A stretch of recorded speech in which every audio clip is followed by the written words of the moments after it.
Hello guys, welcome back. In this video I will show you how to view when an Instagram account was created.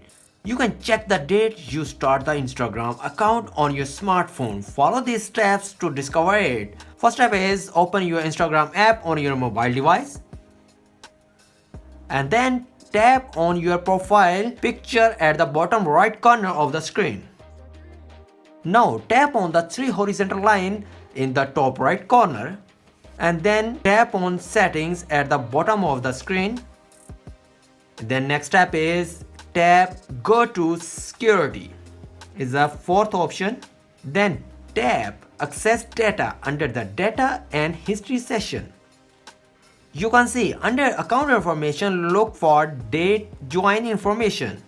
Is the first step. Instagram gives you the exact year, month, day and even hours when your account was created.